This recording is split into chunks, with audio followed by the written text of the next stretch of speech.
La flûte de champagne ne tremblait pas dans sa main, même si elle savait qu'elle contenait suffisamment de cyanure pour tuer un éléphant. Sophia Rousseau n'était pas seulement une serveuse. Elle était un fantôme en tablier, invisible aux yeux des hommes qui régnaient sur New York dans l'ombre. Dominic Moretti, le capot de la faction Gambino, était assis à 3 mètres d'elle et riait avec l'homme qui venait de payer pour sa mort. Le temps semblait s'être déformé. Si elle s'éloignait, elle vivrait et lui mourrait. Si elle échangeait les verres, elle signerait son arrêt de mort. Sophia prit une inspiration, ajusta son plateau et marcha droit vers la gueule du lion. L'air à l'intérieur du restaurant Da Vinci, dans l'Upper East Side de Manhattan, avait toujours la même odeur. Des truffes coûteuses, du Barolo vieilli et la peur.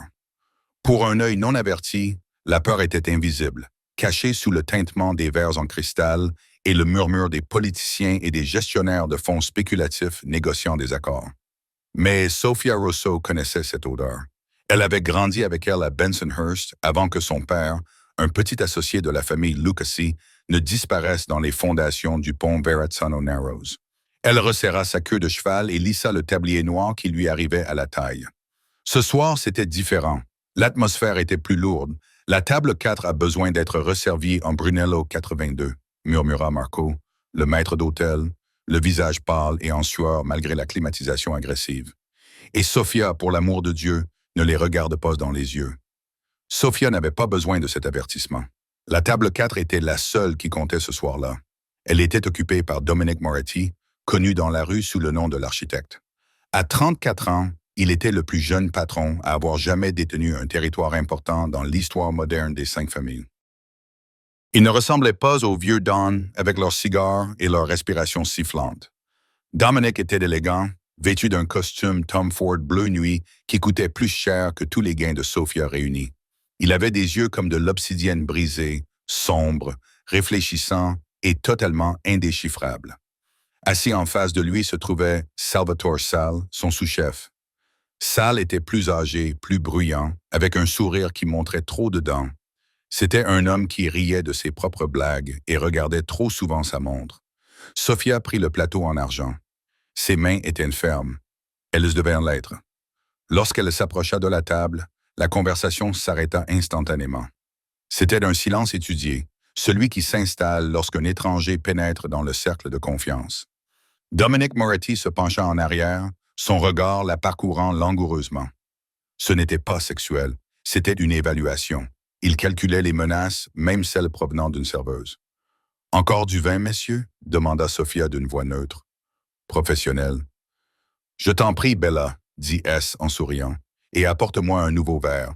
Celui-ci a une tache. » Il poussa son verre vers elle. C'était un mouvement subtil, mais Sophia remarqua le tour de passe-passe. Alors que S déplaçait son verre vide, son autre main effleura le verre de champagne à moitié plein de Dominic. C'était un tour de magicien, une distraction. Mais Sophia avait passé 3 ans à observer les tricheurs et les escrocs dans les salles de poker clandestines de son oncle. Elle vit la minuscule pilule soluble glisser de la manchette de S et disparaître dans les bulles dorées du verre de Dominic. Son cœur battait à tout rompre dans sa poitrine comme un oiseau pris au piège. Du cyanure ou peut-être du Ryzen. Quoi qu'il en soit, c'était rapide. S passait à l'action. Le coup était en train de se dérouler entre l'apéritif et le plat principal. Sophia versa le vin rouge dans le nouveau verre de Sal. Son esprit tournait à toute vitesse. Si elle restait silencieuse, Dominic Moretti serait mort dans 5 minutes. S prendrait le pouvoir et la lutte pour le pouvoir transformerait probablement les rues de New York en zone de guerre. Si elle parlait, S la tuerait sur place. Elle regarda Dominic. Il observait S. Une légère expression d'ennui sur son visage. Il ne savait pas. L'homme le plus dangereux de la ville, celui dont on disait qu'il avait des yeux derrière la tête, était sur le point d'être abattu comme un chien malade par son meilleur ami. Sophia sentit une étrange lucidité glaciale l'envahir. Elle ne devait rien à Dominic Moretti, mais elle détestait les traîtres. Et elle détestait Sal Conte, un homme dont elle savait qu'il avait autorisé les passages à tabac des requins solitaires dans son ancien quartier. Elle finit de verser. « Y a-t-il autre chose, Monsieur Moretti ?» demanda-t-elle en se tournant légèrement pour bloquer la vue de Sal sur la table pendant une fraction de seconde. Dominic leva les yeux vers elle. Pendant une seconde, leurs regards se croisèrent. Il vit quelque chose dans ses yeux. De la peur? Un avertissement? Il fronça légèrement les sourcils. Non, dit Dominique d'une voix grave. Ce sera tout. Sophia inclina la tête. En se retournant, elle passa à l'action. C'était maladroit, un accident calculé.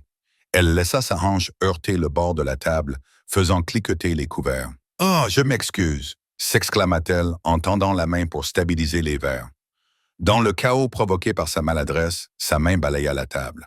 Avec une dextérité qu'elle n'avait pas utilisée depuis son adolescence, lorsqu'elle était pickpocket, elle prit la flûte de champagne de Dominique et la remplaça par le verre d'eau vide de la place voisine, puis échangea instantanément la flûte de champagne empoisonnée avec le verre d'eau de S.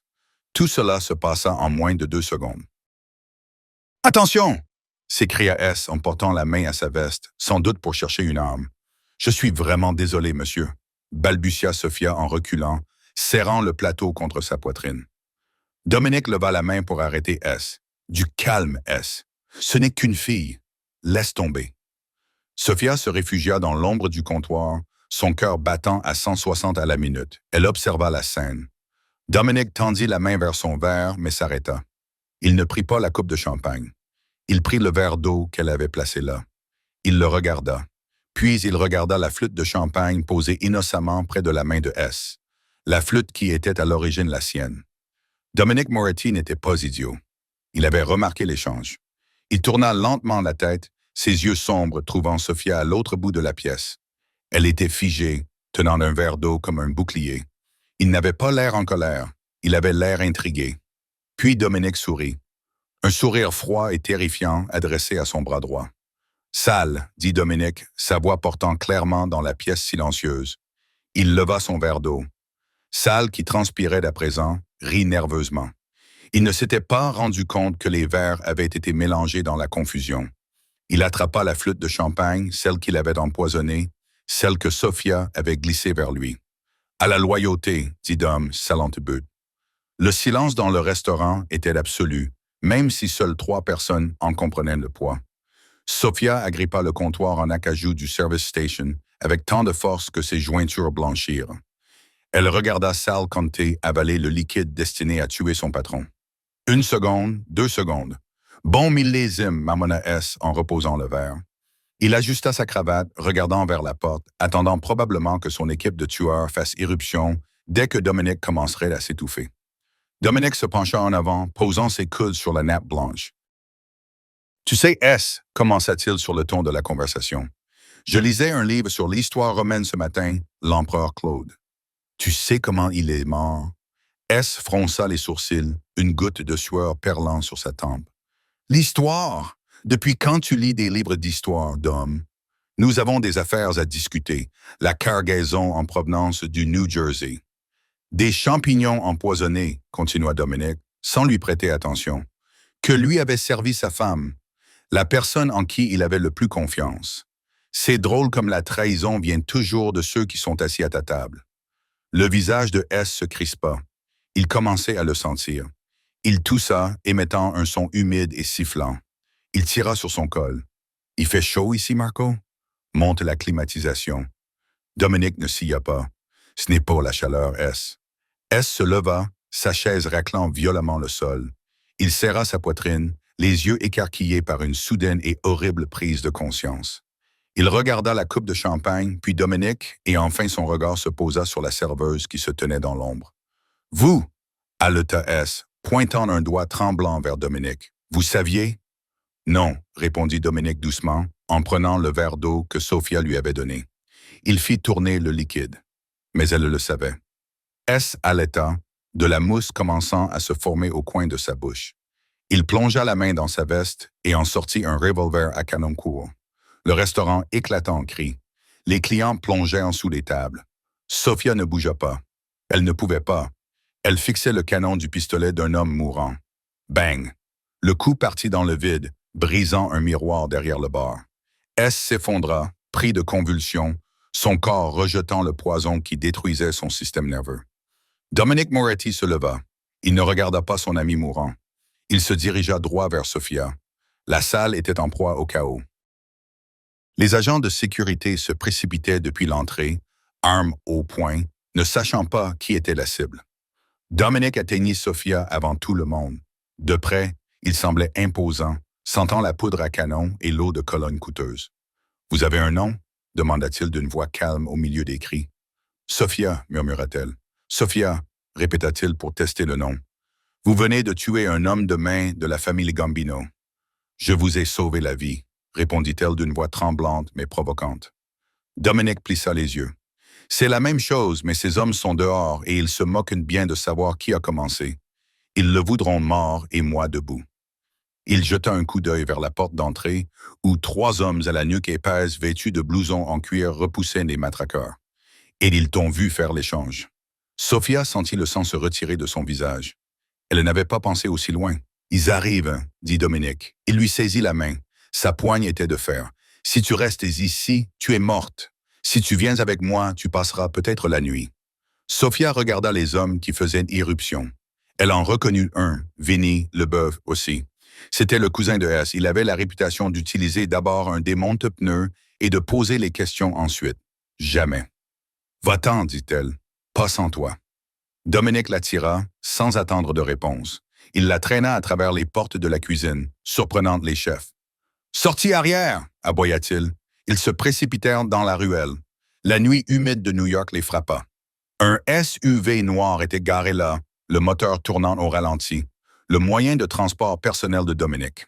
Son chauffeur, un homme imposant nommé Dante, eut l'air surpris de voir la serveuse. « Patron, démarre, Dante. On est fichu. » Dominic poussa Sophia sur la banquette arrière et plongea à sa suite. Alors que la porte claquait, des balles ricochèrent contre le blindage du SUV. Vinny et son équipe avaient fait irruption dans la cuisine. « Allez, allez !» rugit Dominic. Le SUV, sorti en crissant de l'allée, heurta une benne à ordures et s'engouffra sur la 3e avenue. Sophia fut projetée contre le panneau de porte en cuir. Elle regarda le restaurant disparaître dans le rétroviseur, les lumières rouges et bleues clignotantes se reflétant déjà sur les devantures des magasins. Elle était en hyperventilation. « Je suis serveuse, dit-elle d'une voix cassée. « Je sers des pâtes, je ne fais pas ça. » Dominic ajusta ses manchettes, apparemment indifférent à la tentative d'assassinat ou à la course-poursuite à grande vitesse. Il la regarda et pour la première fois, le masque tomba. Il y avait de l'adrénaline dans ses yeux, une énergie sauvage. « Tu n'es plus serveuse, » dit Dominic à Sophia en se penchant vers la console et en sortant une bouteille d'eau. Il ouvrit le bouchon et la lui tendit. « Tu viens de devenir l'atout le plus précieux de New York et la cible la plus importante. » Il se pencha vers elle et baissa la voix jusqu'à murmurer. Salonte était soutenu par les Russes, ce qui signifie que ce n'était pas seulement un coup d'État. C'est une guerre, et tu viens de tirer le premier coup de feu. Sophia prit la bouteille d'eau, ses mains tremblant si fort qu'elle en renversa sur son tablier. Où allons-nous? Dominic regarda par la fenêtre les lumières floues de la ville, le seul endroit suffisamment sûr pour cacher une femme qui venait de déjouer un conseiller. Nous allons au coffre-fort. Le coffre-fort n'était pas une banque. C'était une forteresse brutaliste en béton perchée sur les falaises des palissades surplombant l'Hudson. De l'extérieur, elle ressemblait à une ruine moderne abandonnée datant du milieu du siècle. À l'intérieur, c'était une forteresse d'acier, de verre par balle et de luxe italien minimaliste.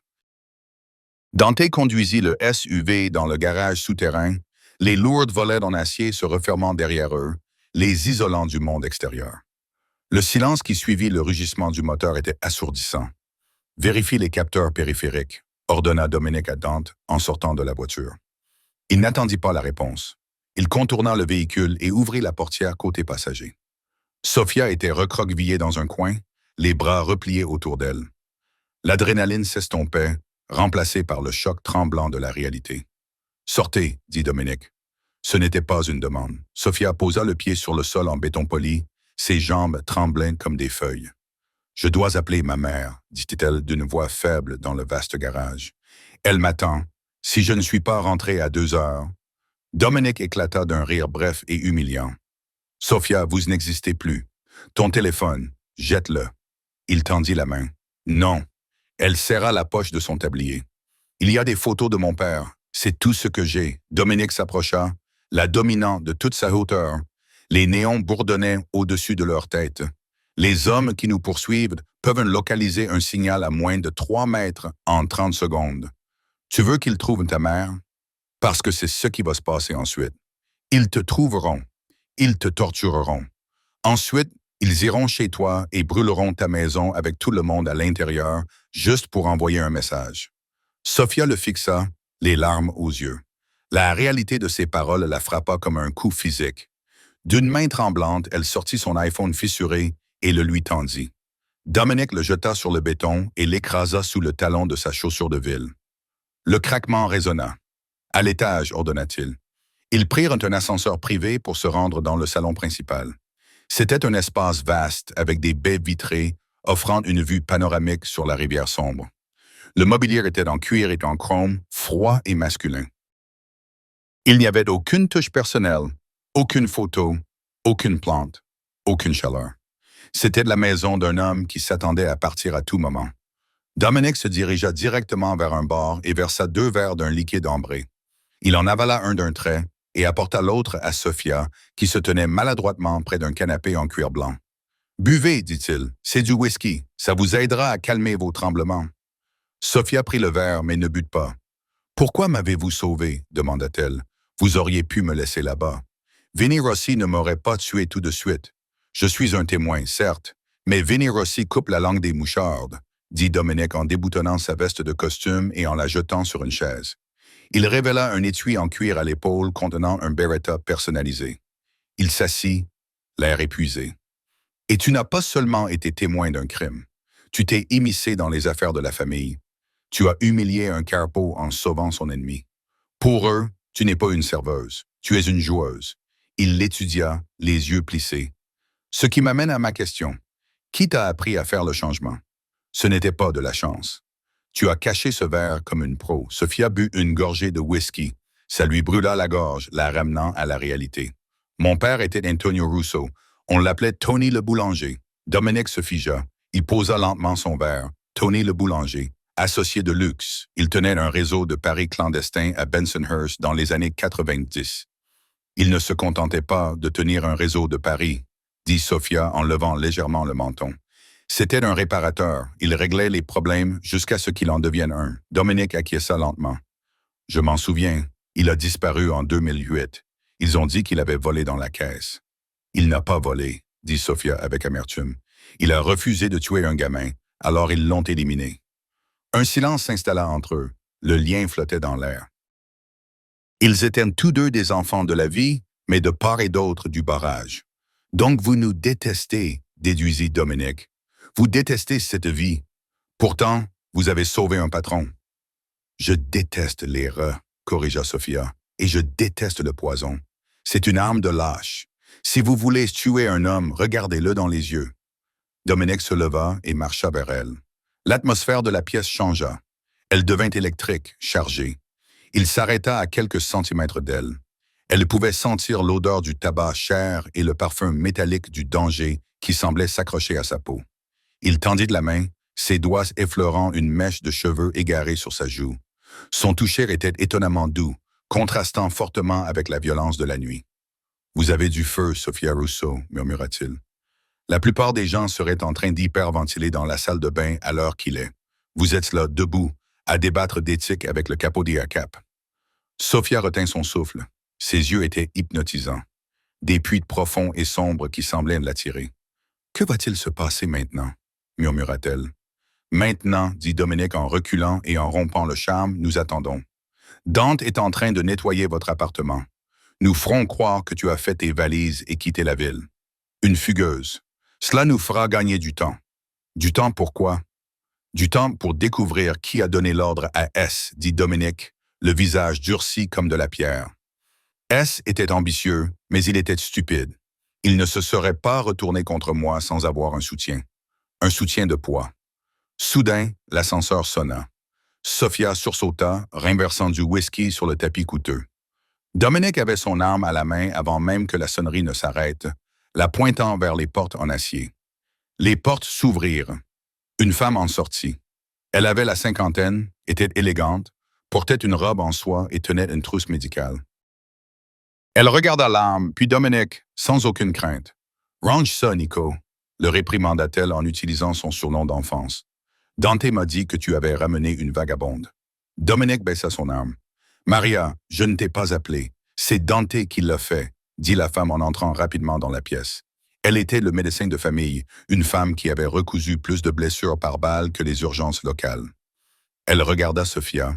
Il a dit qu'elle était en état de choc. Elle a l'air bien, pâle mais bien.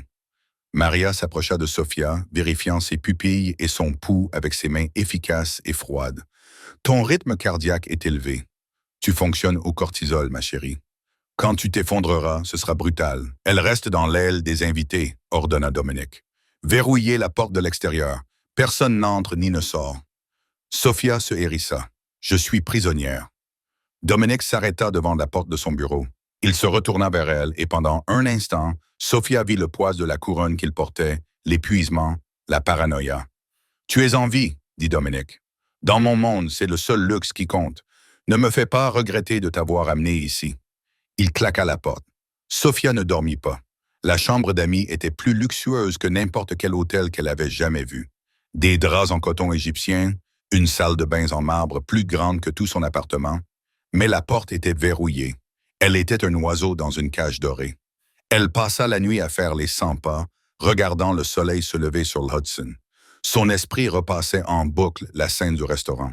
Le commutateur, le visage de Sal, le pistolet, la main de Dominic qui la tirait vers la sécurité. Dominic, c'était un monstre. Elle le savait. Il était à la tête d'un empire criminel qui prospérait grâce à l'extorsion et à la violence. Mais il était aussi complexe. Il avait un code de conduite, et il l'avait sauvé alors qu'il aurait pu l'utiliser comme bouclier humain. Vers 8 heures du matin, la serrure cliqua. Sophia se raidit et attrapa une lourde lampe en laiton sur la table de chevet. La porte s'ouvrit et Dominic entra. Il était douché, rasé et vêtu d'un costume gris impeccable, comme s'il se rendait à une réunion du conseil d'administration plutôt qu'à un conseil de guerre. Il vit la lampe dans sa main et sourit. « Pose ça, tueuse. Le petit déjeuner est servi. » Il s'écarta et une femme de chambre à l'air terrifiée entra avec un chariot rempli d'expresso, de viennoiseries et de fruits. « Je dois partir, » dit Sophia en posant la lampe mais en gardant ses distances. « Mon patron au restaurant. »« La police va interroger tout le monde. Le restaurant est une scène de crime, » dit Dominic en versant 2 expressos. « Et ton patron est en train de répondre à des questions sur les raisons pour lesquelles il a embauché une femme avec une fausse carte d'identité qui vient de voler la caisse et de s'enfuir. » Sophia resta bouche bée. « Quoi? »« Dante est minutieux, » dit Dominic en lui tendant une tasse. « Nous avons placé les preuves ce matin. Pour la police de New York, Sophia Russo est une voleuse qui a paniqué lorsqu'un règlement de compte mafieux a éclaté et s'est enfuie avec l'argent. Cela te discrédite en tant que témoin et te donne une raison d'être portée disparue. « Tu as ruiné ma réputation, » rétorqua-t-elle. « J'ai travaillé dur pour obtenir ce poste. Je t'ai sauvé la vie, » rugit Dominic, perdant son calme. Il posa violemment sa tasse, éclaboussant la soucoupe de café. « Tu comprends ce qui se passe dehors? Sal Conte est mort. Son frère Marco est en train de mettre Brooklyn sans dessus-dessous pour te retrouver. » Et les Ross? Il s'interrompit et passa une main dans ses cheveux. « Les Ross? » demanda doucement Sophia. Dominic se dirigea vers la fenêtre et regarda le deuil gris. Victor Volkov, c'est le chef de la Red Bratva et Brighton Beach. Nous avions une trêve depuis 5 ans, mais SS était cupide. Nous avons trouvé des SMS sur le téléphone jetable de S. Vulov avait promis à S mon territoire s'il m'éliminait. Il se tourna vers elle. Volkov sait que c'est toi qui as mis fin à tout ça. Il sait que tu es avec moi. Il a mis ta tête à prix. 500 000 $. Tous les tueurs à gages, voyous et junkies désespérés des 5 arrondissements recherchent une serveuse aux cheveux bruns et aux yeux marrons. Sophia s'effondra sur le lit. 1 demi-million. Tu es célèbre, dit Dominic d'un ton sinistre. Soudain, une sirène retentit dans tout le penthouse. Un bruit sourd et rythmé qui faisait vibrer le sol. Des lumières rouges d'urgence se mirent à clignoter dans les coins du plafond. Le visage de Dominic devint livide. Il regarda sa montre. Un chronographe tactique complexe. « C'est l'alarme périphérique, » dit-il d'une voix d'un calme mortel. Quelqu'un a franchi la porte extérieure. « Je croyais que tu avais dit que cet endroit était une forteresse, » murmura Sophia. « C'est le cas, » répondit Dominique en sortant son arme, ce qui signifie qu'ils ne sont pas entrés par effraction. Quelqu'un les a laissés entrer. Il regarda Sophia, les yeux remplis d'un soupçon soudain et aigu. « As-tu passé un appel? As-tu gardé un appareil? »« Non, je te le jure, » s'écria Sophia. Dominique la fixa pendant un instant, pesant son âme. Puis il acquiesça. « Reste ici. Verrouille la porte. Si quelqu'un d'autre que moi essaye d'entrer, sors par la fenêtre et va sur le rebord. Tu comprends, Dominique? Fais-le. » Il fit demi-tour et sortit en courant de la pièce. Sophia se précipita vers la porte et la verrouilla. Elle entendit des cris provenant du salon principal. Des coups de feu éclatèrent, des détonations fortes et distinctes d'armes automatiques. On aurait dit une zone de guerre. Elle recula, le cœur battant à tout rompre. Elle regarda la fenêtre. Nous étions au 20e étage. Le rebord faisait peut-être 30 centimètres de large. Crash. La porte de la chambre trembla lorsque quelqu'un lui donna un coup de pied. « Ouvrez !» cria une voix. Ce n'était pas Dominique, c'était un accent épais et lourd. Russe. Sophia regarda frénétiquement autour d'elle. Pas d'arme, juste la lampe. La porte se brisa. Une botte enfonça la serrure. Sophia n'attendit pas. Elle attrapa la poignée de la porte du balcon et l'ouvrit en grand. Le vent fouettait ses cheveux et sa robe. Elle enjamba la balustrade et posa le pied sur le rebord étroit, en béton qui longeait le bâtiment. Elle se colla contre le béton froid, s'éloignant du balcon au moment où la porte de la chambre s'ouvrait brusquement. Deux hommes en tenue tactique noire firent éruption. Ils balayèrent la pièce du regard. « C'est bon !» cria l'un d'eux. « Elle était là !» dit l'autre, en touchant la tasse de café que Dominique avait laissée. « Vérifie le balcon. » Sophia retint son souffle et ferma les yeux. Elle était suspendue à 90 mètres au-dessus de l'Hudson. Un faux pas et elle était morte. Elle entendit des bottes lourdes sur le balcon. « Rien, » dit l'homme. « Elle a dû partir avec Moretti. Voulov la veut vivante. Trouvez-la. » Ils se retirèrent dans le penthouse. Sophia expira bruyamment. Elle était en vie, mais coincée sur un rebord à 20 étages de hauteur, tandis qu'un commando russe traquait l'homme qui était censé la protéger. Elle se déplaça centimètre par centimètre vers le coin du bâtiment où se trouvaient les fenêtres du salon. Elle devait savoir si Dominique était vivant. Elle regarda à travers la vitre épaisse. Le salon était en ruine. Les meubles étaient renversés. Dante était allongé sur le sol, blessé à l'épaule, ripostant depuis derrière l'îlot de cuisine. Et Dominique. Dominique se battait à mains nues avec un homme gigantesque au centre de la pièce. L'homme avait un couteau. Dominique avait perdu son arme. C'était une danse brutale et hideuse. Dominique bloqua un coup de couteau et donna un coup de genou dans le ventre de l'homme. Mais le Russe était comme un char d'assaut. Il encaissa le coup et projeta Dominique sur la table basse en verre, la brisant en 1000 morceaux. Dominique gémit, assommé. Le Russe leva son couteau pour porter le coup fatal. Sophia ne réfléchit pas. Elle vit un lourd pot en terre cuite sur le rebord du balcon près de la fenêtre du salon. Il contenait un arbre ornemental mort. Elle ne pouvait pas entrer. La fenêtre était scellée. Mais elle vit que le Russe avait le dos tourné à la vitre. Elle attrapa le pot de fleurs. Il pesait au moins 15 kilogrammes. Avec un cri d'effort, elle le balança non pas sur l'homme, mais sur la vitre elle-même. Le pot rebondit sans causer de dégâts. Le verre était par balle. Sophia sanglota de frustration. Dominique luttait pour retenir le bras armé du couteau, ses forces l'abandonnant. Elle regarda autour d'elle. Là, un panneau d'accès à l'entretien sur le mur. Une boîte rouge portant l'inscription « Ventilation d'urgence ». Elle brisa le couvercle en plastique avec son coude, ignorant la douleur, et tira le levier vers le bas. À l'intérieur de l'appartement, le système d'extinction d'incendie au hallon se déclencha. Le chaos instantané. Du gaz à haute pression se répandit dans la pièce avec un sifflement assourdissant, transformant l'air en un brouillard blanc. Il était conçu pour priver le feu d'oxygène. Il aveugla également toutes les personnes présentes dans la pièce. Le Russe hésita, toussant, les yeux irrités. Cette fraction de seconde suffit à Dominique. Il tourna les hanches, repoussa l'homme et attrapa un morceau de la table en verre brisé. Sophia ne pouvait pas voir la fin. Le brouillard blanc les engloutit. Elle attendit, s'agrippant au rebord, tandis que les coups de feu cessaient. Les minutes passèrent. Le système de ventilation rugit, aspirant le gaz. La porte vitrée du balcon s'ouvrit. Dominic se tenait là. Il était couvert de sang. Une partie était le sien, mais la plupart ne l'étaient pas. Sa chemise était déchirée, révélant une vilaine coupure sur sa poitrine. Il ressemblait à un démon sorti de l'enfer. Il regarda Sophia frissonnant sur le rebord. Il ne dit rien. Il tendit la main, la paume ouverte, tachée de sang mais ferme. « Reviens à l'intérieur, Sophia, » dit-il d'une voix rauque. « Je crois que tu viens encore de me sauver la vie. » Le trajet entre les palissades et la ville fut un tourbillon de douleur et d'asphalte. Dante, malgré une balle qui lui avait défloré l'épaule, conduisait le SUV cabossé comme un possédé, slalomant entre les voitures sur le pont George Washington. À l'arrière, la dynamique avait complètement changé. Dominic Moretti, le roi intouchable de New York, saignait sur le cuir beige, et Sophia Rousseau, la serveuse de Bensonhurst, était la seule à le maintenir conscient.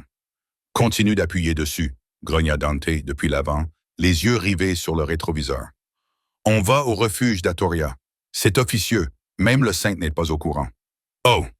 Sophia pressa une épaisse liasse de serviettes prises dans la console de la voiture contre la plaie sur la poitrine de Dominic. Le couteau avait manqué son cœur, mais avait profondément entaillé son muscle pectoral. Le sang était sombre et chaud, imprégnant ses doigts. « Reste avec moi, » ordonna-t-elle d'une voix étonnamment ferme. Elle donna une petite tape sur la joue de Dominic lorsque ses paupières papillonnèrent. « Tu n'as pas le droit de mourir, pas après que j'ai failli faire une chute de 20 étages pour toi. » Dominic eut un rire rauque qui se transforma en quinte de tout. « Tu as un sacré bras, Sophia. Ce pot de fleurs. Tais-toi et respire, dit-elle, même si son cœur se brisait contre ses côtes. » Ils arrivèrent dans un modeste garage automobile du Queens, niché sous les voies ferrées surélevées. L'enseigne indiquait Miller's Mufflers. Mais lorsque Dante tapa un code sur un clavier caché derrière une pile de pneus, le sol de la fosse à graisse s'abaissa hydrauliquement, révélant une salle médicale souterraine. Ce n'était pas un hôpital, mais c'était stérile. Dante s'effondra sur une chaise en poussant un long gémissement, tandis que Sophia aidait Dominic à s'allonger sur une table d'examen métallique. « J'ai besoin d'un kit de suture, de solution saline et de whisky, » dit Dominic d'une voix rauque, le visage gris. « Dante, soigne-toi toi-même. Sophia, occupe-toi de moi. Je ne suis pas médecin. » Sophia paniqua en voyant la blessure déchiquetée. « Je ne fais pas confiance aux médecins en ce moment, » grogna Dominic en serrant le bord de la table jusqu'à ce que ses jointures craquent. « Les médecins peuvent être achetés. Tu es la seule personne dans cette ville dont je sais avec certitude qu'elle n'essaie pas de me tuer. » Il avait raison.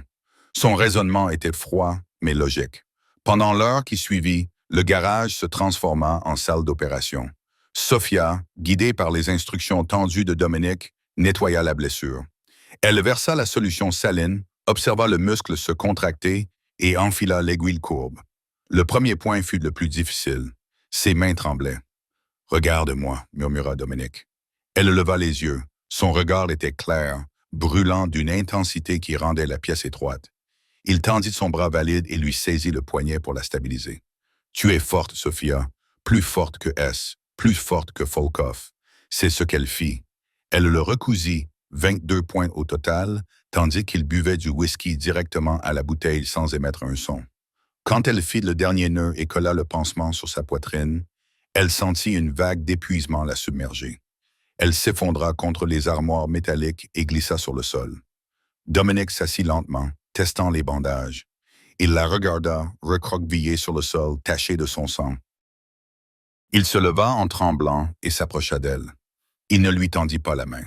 Au lieu de cela, il glissa le long de l'armoire pour s'asseoir à côté d'elle sur le sol carrelé froid.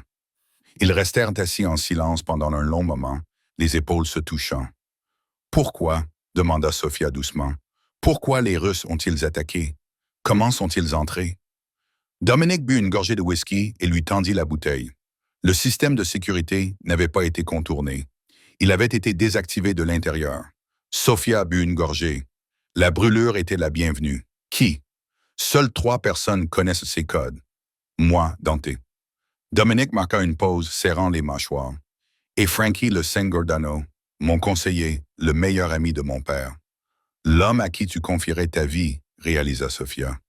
L'homme qui m'a élevé après la mort de mon père. corrigea Dominic d'une voix creuse. Frankie a négocié la trêve avec Vulov il y a 5 ans. Je pensais qu'il maintenait la paix. Il s'avère qu'il nous vendait au plus offrant. Il tourna la tête pour la regarder. Sous la lumière crue des néons, dépouillé de son costume et de son armure, il semblait humain, vulnérable. « Je n'ai plus rien, Sophia, » admit-il. « Mon sous-chef est mort. Mon conseiller est un traître. Mes soldats sont probablement pourchassés ou achetés à l'heure où nous parlons. Je suis un roi sans royaume. » Sophia regarda les pointes de suture sur sa poitrine. Elle pensa au cyanure dans le verre. Elle pensa à son père, un petit rouage dans une machine qui l'avait écrasé. « Tu n'es pas mort, dit-elle fermement. Et tant que le roi est en vie, le royaume n'est qu'en pause. » Dominic la fixa du regard et l'atmosphère changea. L'adrénaline avait disparu, remplacée par une attraction magnétique. Il tendit la main, posa sa paume sur sa nuque et traça du pouce la ligne de sa mâchoire. « Tu devrais t'enfuir, murmura-t-il en se penchant vers elle. « Prends l'argent qui se trouve dans le coffre-fort. Va en Oregon, change de nom. » « Je ne peux pas, murmura-t-elle en retour sans s'écarter. « Je suis la fille qui a échangé le verre. Vulov ne cessera pas de me rechercher. Et je ne veux pas fuir. » Dominic se rapprocha d'elle. Il l'embrassa. Ce n'était pas un baiser tendre. Il avait le goût du whisky, du sang et du désespoir. C'était le sceau d'un pacte forgé dans la violence. Sophia lui rendit son baiser, ses mains s'emmêlant dans ses cheveux, s'ancrant dans le chaos. Lorsqu'ils se séparèrent, Dominic posa son front contre le sien. « Si nous restons, dit-il, nous entrerons en guerre et nous serons 100 contre 1. » Sophia se recula, les yeux brillants d'une idée soudaine et dangereuse. « Nous n'avons pas besoin de nombre, Dominic. Tu l'as dit toi-même. Volkov pense que tu es mort ou en fuite. Il pense avoir gagné. C'est le cas. » « Non. » Sophia se leva, essuyant le sang de ses mains sur son tablier. « Quand les hommes pensent d'avoir gagné, ils font la fête. Et quand ils font la fête, ils baissent leur garde. » Elle regarda le chef de la mafia. Où Vulov ira-t-il se vanter de sa victoire? Dominic leva les yeux, voyant la transformation en elle. La serveuse avait disparu. « La salle Onyx, » dit lentement Dominic. « C'est un terrain neutre dans Midtown. Haute sécurité, privé. Si Frankie et Vulov concluent l'accord de fusion des familles, ils le feront là-bas demain soir. »« Tu peux faire entrer une arme ?» demanda Sophia. « Impossible. Détecteur de métaux, fouille corporelle. C'est une forteresse. Pour un invité, peut-être, dit Sophia, un sourire froid effleurant ses lèvres. Un sourire qu'elle avait appris de lui. Mais personne ne contrôle le personnel. Le plan était insensé. Dante, qui portait désormais une écharpe au bras, le qualifia de mission suicide. Dominic s'y opposa à 3 reprises, mais Sophia était inflexible. « Tu ne peux pas entrer là-bas, Dominic, » argumenta-t-elle en faisant les 100 pas dans le petit bureau du mécanicien qu'ils utilisaient comme salle de guerre. « Tu mesures 1,88 m. Tu as un trou dans la poitrine et ton visage est sur toutes les affiches de recherche de la mafia dans la région des 3 États. Frankie connaît ton visage, il ne connaît pas le mien. » « Volkov a mis ta tête à prix, » rétorqua Dominic en aiguisant un couteau de combat qui semblait ridiculement primitif à côté du matériel de surveillance high-tech que Dante était en train d'installer. « Folk recherche une fille terrifiée en uniforme de serveuse, » dit Sophia. « Il ne cherche pas ça, » dit-elle en se désignant. Au cours des 6 dernières heures, elle s'était transformée. Elle avait coupé ses longs cheveux noirs en une coupe au carré effilé et les avait teints en blond platine avec des produits chimiques bon marché achetés en pharmacie.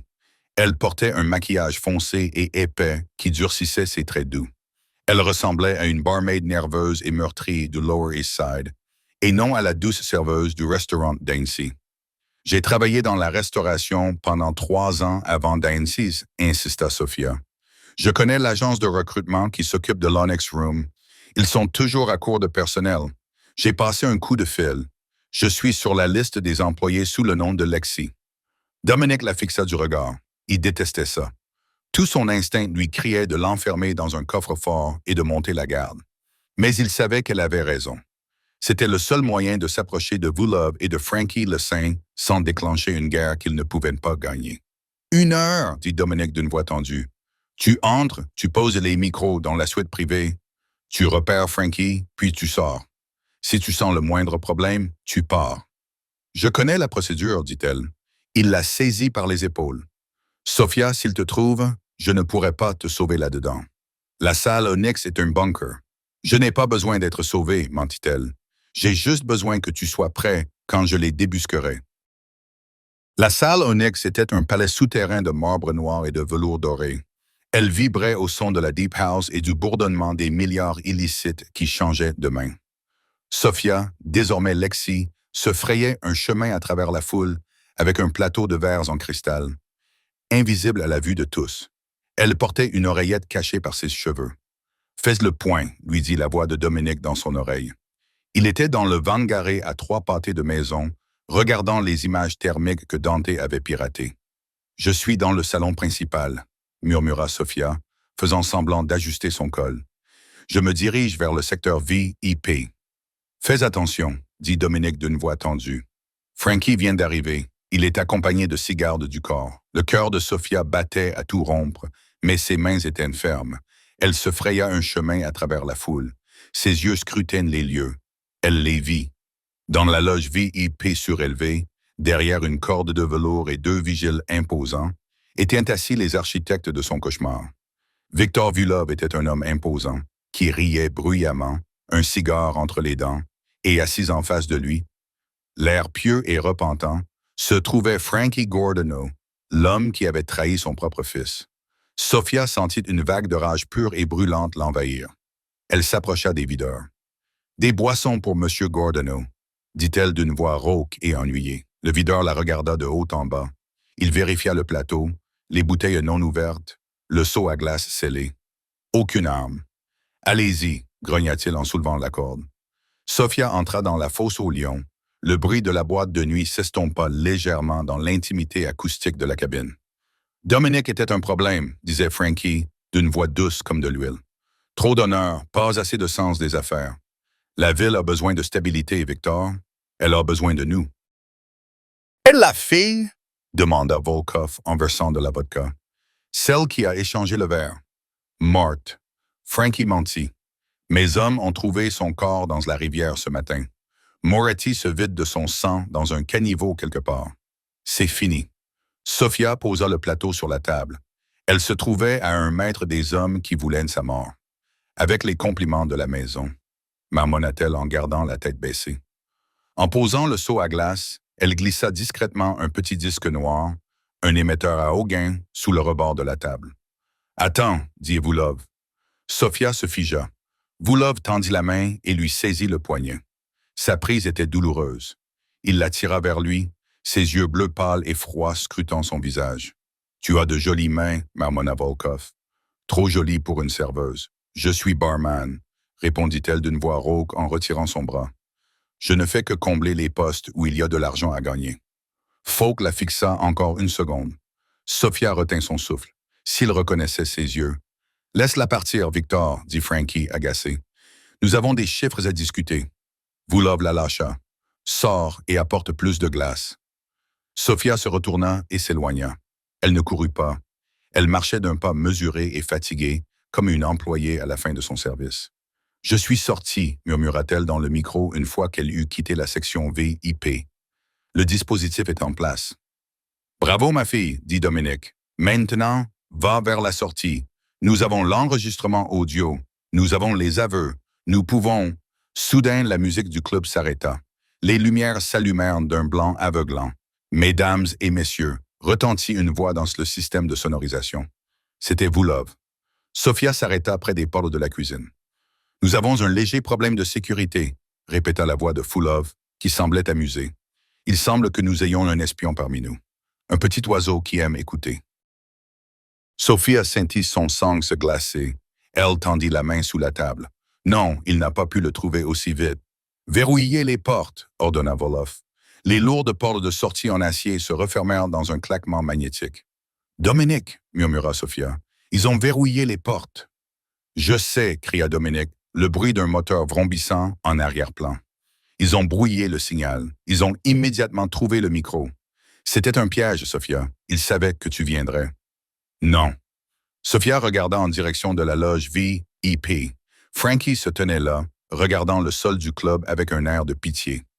Volkov souriait, scrutant la foule terrifiée des fêtards. Nous recherchons une femme, annonça Voulov. Elle a les cheveux blonds. Elle est habillée comme une employée. Amenez-la-moi et vous pourrez tous rentrer chez vous. Cachez-la et je brûlerai cet endroit avec tout le monde à l'intérieur. Toutes les têtes dans le club se tournèrent. Des centaines d'yeux scrutèrent la salle. Sophia recula dans la cuisine, le cœur battant si fort qu'elle crut qu'il allait exploser. Elle était piégée. Une blonde en uniforme de serveuse dans une pièce remplie de gens désespérés de survivre. « Dominique, dit-elle d'une voix brisée, je suis coincée dans la cuisine. Écoute-moi. » La voix de Dominique était un grognement de pure violence. « Éloigne-toi de la porte. Baisse-toi. Pourquoi? » « Parce que, dit Dominique, je n'utiliserai pas la porte. » Crash! Tout le mur arrière de la salle Onyx explosa vers l'intérieur. Sophia se jeta au sol, se couvrant la tête alors que les débris pleuvaient. Un énorme camion de livraison noire venait de reculer à toute vitesse à travers les portes du quai de chargement, brisant les briques et les cloisons sèches, écrasant l'équipement de cuisine. Le camion s'arrêta dans un nuage de poussière et de plâtre. Les portes arrière du camion s'ouvrirent. Dominic Moretti en sortit. Il ne portait pas de costume, il portait un gilet tactique sur sa poitrine bandée. Et dans ses mains, il tenait une carabine M4. Il enjamba les décombres, ses yeux scrutant la cuisine remplie de poussière jusqu'à ce qu'il trouve Sophia. « Je te l'avais dit, dit-il en armant la culasse du fusil.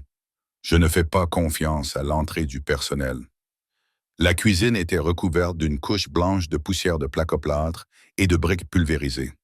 Le camion de livraison, une camionnette de boulangerie volée et recouverte d'acier improvisé, trônait comme une bête parmi les débris des fours industriels. Dominique attrapa Sophia et la tira derrière le bloc moteur du camion, juste au moment où les portes de la cuisine volaient en éclats, sous une pluie de balles de mitraillettes. « Tu sais tirer ?» rugit Dominique par-dessus le bruit en lui mettant un lourd Glock 19 dans les mains. « Je n'ai jamais tiré avec une arme de ma vie !»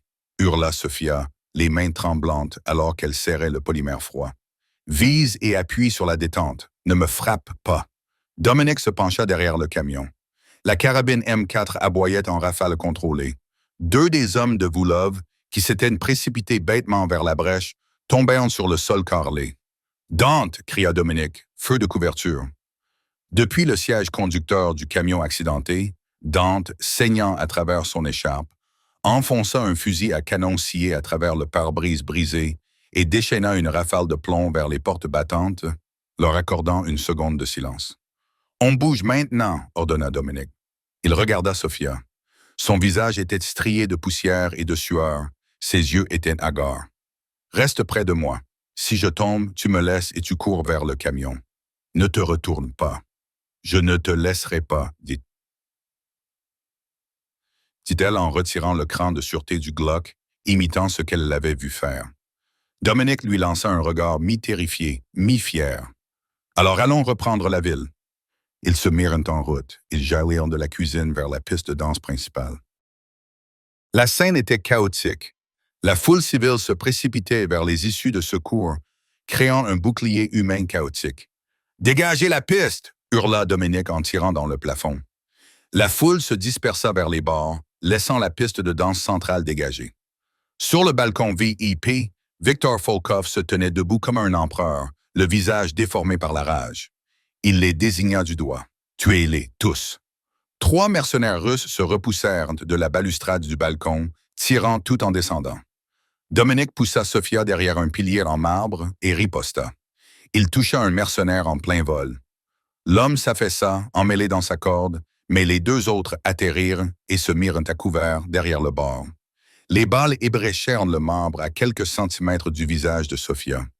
Elle ferma les yeux, leva son arme du côté du pilier et appuya sur la détente à l'aveuglette. Le recul faillit lui briser le poignet. « Baisse !» cria Dominique en changeant de chargeur avec une précision fluide. « Tu tires sur les plafonniers !» Dominique sortit de sa cachette et glissa sur le sol recouvert d'alcool jusqu'à un lourd canapé en velours. Il abattit le 2e mercenaire d'une double balle dans la poitrine, mais il ralentissait. Les pointes de suture de sa poitrine s'étaient déchirées. Une tache sombre s'étalait sur son gilet tactique. « Dominique !» hurla Sophia alors que le 3e mercenaire le prenait à revers. Dominique se retourna trop tard. Le Russe leva son arme. Bang! La tête du Russe bascula en arrière et il s'effondra. Dominic se figea, regardant autour de lui. Il n'avait pas tiré. Il regarda Sofia. Elle se tenait à découvert, le Glock tenu à deux mains, de la fumée s'échappant du canon. Elle hyperventilait, les yeux écarquillés de choc. C'était elle qui avait tiré. Bien visé. Dominic haleta, se relevant péniblement. Ils étaient les seuls à rester debout sur la piste de danse. La musique s'était arrêtée. Les seuls sons étaient des sirènes lointaines et la respiration haletante des survivants. Lentement, des applaudissements sourds résonnèrent depuis le balcon. Frankie, le Saint Giordano, se tenait à la balustrade à côté de Volkov. Frankie avait l'air triste, comme un père déçu. « Tu as toujours été difficile à tuer, Dom, » lança Frankie. « Tout comme ton vieux, t'es-tu. »« Descends, Frankie » cria Dominic, sa voix résonnant dans la salle caverneuse. « Regarde-moi dans les yeux et dis-moi pourquoi tu nous as trahis. »« Le progrès, Dominic » répondit Frankie en criant, perdant son sang-froid. « Les anciennes méthodes sont révolues. L'honneur ne paye pas les factures. Vulov nous a offert les ports, les syndicats, tout. Tout ce que nous avions à faire, c'était nous débarrasser du jeune roi qui refusait de jouer sale. » Vulov, impatienté par ce monologue, repoussa Frankie. Il brandit un Desert Eagle plaqué or. Assez parlé. Adieu, Monsieur Moretti. Volkov visa la poitrine exposée de Dominic. Dominic leva son fusil, mais il cliqueta. Vide. Il chercha son arme de poing. Trop lent. Sofia vit la scène au ralenti. Elle vit le reflet doré sur le balcon. Elle vit le chargeur de Dominic tomber. Vide. Elle ne tira pas. Elle courut. Elle sprinta depuis l'abri du pilier et plaqua Dominic, lui enfonçant son épaule dans la poitrine blessée, le renversant juste au moment où le bruit assourdissant du Desert Eagle déchirait l'air. La balle manqua le cœur de Dominic de quelques centimètres, s'enfonçant dans le sol à l'endroit où il se tenait. « Espèce d'idiote !» rugit Vulov, visant à nouveau l'enchevêtrement de corps sur le sol. Mais cette distraction avait permis de gagner suffisamment de temps. Dante émergea de l'entrée de la cuisine en ruine. Il n'avait pas d'arme. Il avait le pistolet lance-fusée du camion. Il tira. La fusée rouge traversa l'air enfumé en sifflant comme un démon. Elle ne toucha pas Vulov. Elle frappa les lourds rideaux de velours suspendus juste derrière lui, sur le balcon. Le vieux tissu poussiéreux prit feu instantanément. Les flammes montèrent en rugissant le long du mur, engloutissant la loge VIP en quelques secondes. Le système d'extinction d'incendie, que Sofia avait découvert à ses dépens, avait été désactivé par les propres hommes de Volkov pour leur permettre de fumer des cigares. Folk hurla lorsque la chaleur le repoussa. Il trébucha, aveuglé par l'enfer soudain, et bascula par-dessus la balustrade du balcon. Il fit une chute de 6 mètres et s'écrasa sur le bord en verre en contrebas. Il ne bougea plus. Sur le balcon, Frankie était piégé par le mur de feu. Il regarda Dominic et Sofia. Il regarda la sortie, bloquée par les flammes. Il regarda Dominic une dernière fois. Il ne supplia pas. Il boutonna simplement sa veste, redressa sa cravate et retourna dans le feu. Le saint brûla avec ses péchés, le nouvel ordre. 3 mois plus tard, la salle privée du restaurant Da Vinci était calme. Les réparations étaient terminées, les impacts de balles réparés, les miroirs remplacés. Marco, le maître d'hôtel, s'approcha de la table 4, les mains tremblantes. Il posa une bouteille de Brunello de 1982 sur la table. « Pour vous, patron » murmura Marco. « Et pour la señora. » Dominic Moretti était assis à sa place habituelle. Il avait de l'air différent. La cicatrice sur sa joue s'était estompée, mais la dureté dans son regard était restée. Il versa lui-même le vin. En face de lui était assise Sofia. Elle ne portait pas de tablier. Elle portait une robe noire sur mesure qui respirait le pouvoir. Un bracelet de tennis en diamant, cadeau pour service rendu, brillait à son poignet. Elle ne ressemblait pas à une serveuse. Elle ressemblait à la propriétaire des lieux, car c'était le cas. Dominic avait acheté l'acte de propriété et l'avait mis à son nom le lendemain de l'incendie. « À la loyauté » dit Dominic en levant son verre. Sofia prit son verre. Elle fit tourner le liquide rouge par habitude. Elle sourit, un sourire vif et entendu qui rendit Marco nerveux. « À savoir à qui faire confiance » corrigea-t-elle. Ils trinquèrent. La porte du restaurant s'ouvrit. Un jeune homme vêtu d'un costume bon marché entra, l'air nerveux. C'était un messager de l'organisation de Chicago. Il s'approcha de la table en transpirant. Monsieur Moretti, balbutia le jeune homme, le patron est à Chicago. Ils veulent savoir si les rumeurs sont vraies. Ils ont entendu dire que vous aviez un nouveau conseiller, quelqu'un qui n'appartient pas aux familles, quelqu'un de dangereux. Dominic se pencha en arrière, posant sa main sur celle de Sophia sur la table. Il regarda la femme qui avait échangé le verre, sauté sur un rebord, recoussu sa poitrine et chargé sous les balles pour lui. Dites à Chicago que les rumeurs sont vraies, dit Dominic, les yeux rivés sur Sophia. Et dites-leur que s'ils essaient de me trahir, ils n'auront pas affaire à moi. Il sourit. Ils auront affaire à elle. Sophia but une gorgée de vin, les yeux froids et calmes au-dessus du bord du verre. Allez-y maintenant, dit-elle doucement au messager. Nous sommes en train de manger. Le gamin s'est enfui. Dominic le regarda partir, puis se tourna vers sa femme. Tu lui as fait peur. Tant mieux, dit Sophia en coupant son steak. Je ne fais que commencer. Quelle aventure!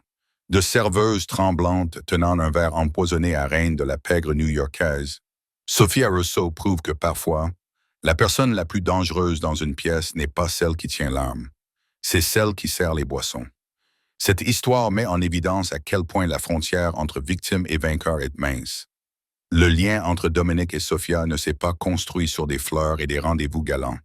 Il s'est forgé dans le feu, la trahison et le sang.